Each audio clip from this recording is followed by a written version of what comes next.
Happy Tuesday. Time for Tidbit Tuesdays. So this week I want to talk a little bit about PPOs. So I get lots and lots of people that have had coverage with their employer. They had a PPO, then they had COBRA, had a PPO, and now they're on their own for buying health insurance.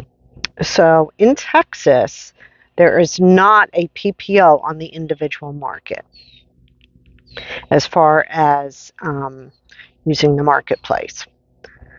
Blue Cross has a POS, which in my mind does stand for something else, but that's not what they say it stands for, because it's really not a PPO. Because there are out-of-network benefits, but you still need a referral. So it's just like an HMO. You still need a referral to go out-of-network, and the deductible is like $10,000. Then they pay 50%.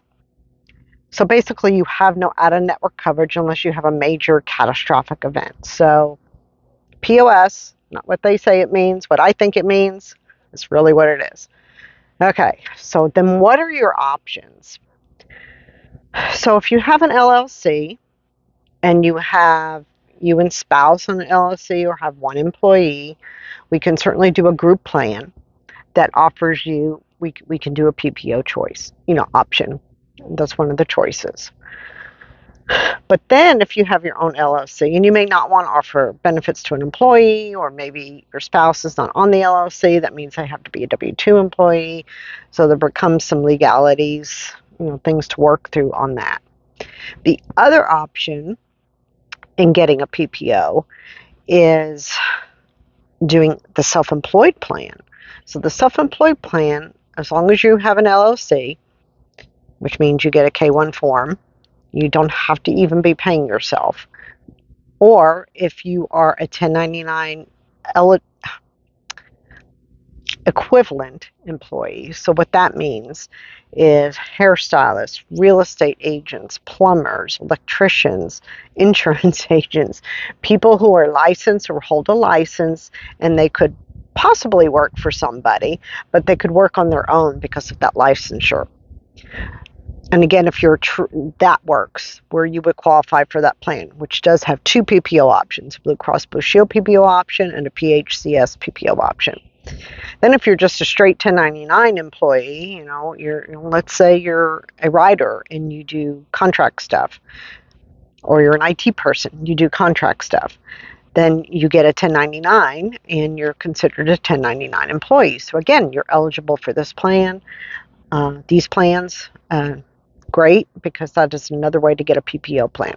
But you do want to be able to prove that you are a 1099 employee. So even if you not 1099, there is a way you can be a 1099 even without having to receive a 1099. Let me explain.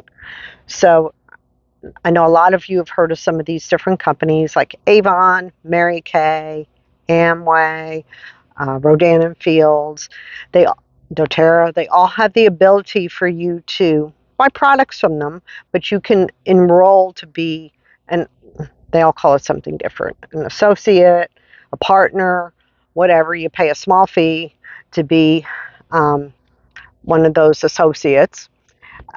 So you have the potential to be where you're selling, these people can buy the products from you or from your website. And so basically now you've become a self-employed person. So even if you do that and just buy product for yourself, let's say you just love Avon, and if you sign up to be an Avon associate, you get a discount on your own products, and that's all you do. Well, that counts as a 1099 employee. That doesn't mean you have to file it that way for your taxes. You just have to be able to prove that you're an associate. So that could get you in the door on that self-employed plan. And then lastly, the other way to get a PPO plan is through an indemnity product. So indemnity products are not considered major medical insurance. They are health insurance, but they are not major medical insurance. And what that means is they're actually transparent about what they pay for different procedures. So, it might be they pay $150 for a doctor visit. So if you go to the doctor and the bill is $200. They pay $150. You'll get a bill from the doctor for $50. If you go to the doctor and the bill's $120 and the plan's supposed to pay $150, they pay the doctor in full, and then you get the difference of $30 sent back to you. Those plans are usually PPO plans. There are some that are available that are through First Care. There's different ones out there. You have to be careful with those because sometimes pre-existing comes into play. Ideally, those are great for healthy people or people who have low usage on health insurance because you understand the limitations. You only get so many doctor visits a year. Your wellness is not covered 100%, those kinds of things. But sometimes the savings you save on those plans is well worth paying out of pocket some when you have some of those other things done.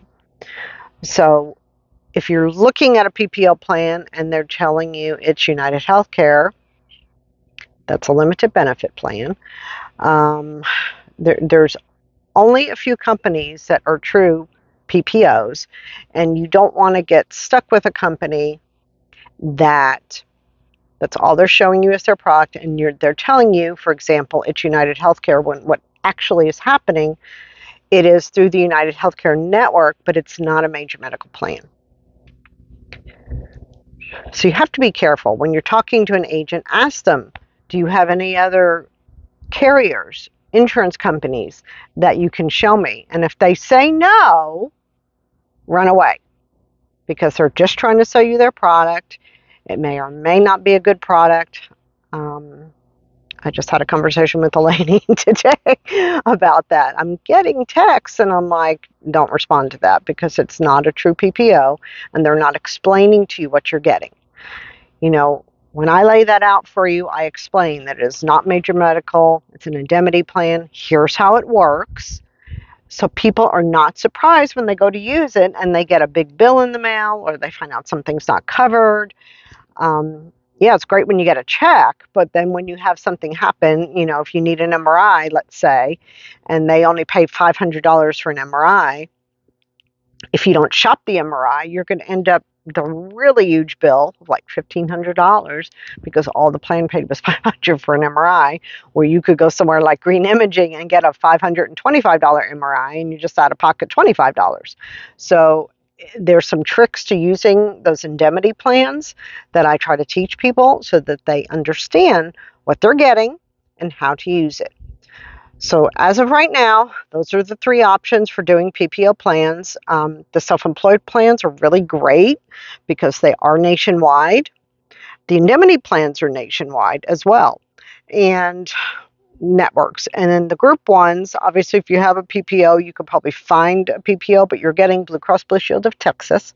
So you have to be careful. If you're traveling a lot or something like that, there may be a way to find a doctor in network, but basically you want to make sure you get a plan where the company is domiciled, and that's where you're going to be most of the time. Because if not, you're out of network, and it's great in case of an emergency, but PPOs are a lot more expensive generally than HMOs. I get why people don't want HMOs, but you're paying for the possibility that you might go out of network, which is really kind of funny because they really ding you if you go out of network, and you have to jump through a whole bunch of hoops before they start paying out of network benefits.